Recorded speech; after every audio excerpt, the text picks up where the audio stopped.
লিখতে হয়েছে এক নতুন অধ্যায়।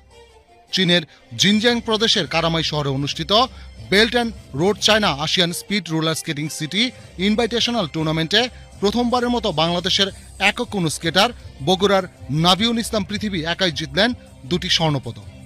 দেশে ফেরা স্বর্ণপদকজয়ী এই স্কেটারের কণ্ঠে ছিল অর্জনের উচ্ছ্বাস, সেই সাথে ছিল ভেন্যু সংকটের আক্ষেপও। আমরা ফুল চেষ্টা করছি, এখানে শুধু আমার না, এখানে পুরো ফেডারেশন মানে যে গুরুত্বটা পালন করছে, মানে দায়িত্ব পালন করছে এবং আমাদেরকে যেভাবে ট্রেন করছে, আমরা শুধু সেটার প্রতিফলন ঘটাইছি। এখানে যদি আমাদের বাইরে যে একটা সমস্যায় আমরা পড়ছি, সেটা হচ্ছে সেখানে যে আমাদের বেন ট্র্যাকে খেলতে হয়েছে, যেটা আমাদের জন্য একদম পুরোপুরি নতুন। আর আমাদের এখানে যেহেতু ফ্ল্যাট একটা ট্র্যাক বা ট্র্যাক বলাও যায় না, এটা আসলে শুধু একটা গ্রাউন্ডের মতো, এখানে শুধু বেসিকটা শেখা সম্ভব। আপার লেভেলে যদি যাইতে চাই, সেক্ষেত্রে আমাদের একটা বেন ট্র্যাকের খুবই প্রয়োজন। ওয়ার্ল্ড এশিয়া স্কেটিং এবং চায়না রুলার স্কেটিং ফেডারেশনের যৌথ তত্ত্বাবধানে আয়োজিত এই প্রতিযোগিতায় 17টি এশিয়ান দেশের সঙ্গে প্রতিদ্বন্দ্বিতা করে এমন কীর্তি অর্জন করেন নাভিও। কিভাবে সম্ভব হলো এমন সাফল্য? দেশে ফিরে সেই কথাই জানালেন কোচ আশরাফুল ইসলাম মাসুম। এবং বর্তমান বিশ্বের যেই সবচেয়ে জরুরি জিনিসটা সেটাই ট্র্যাক।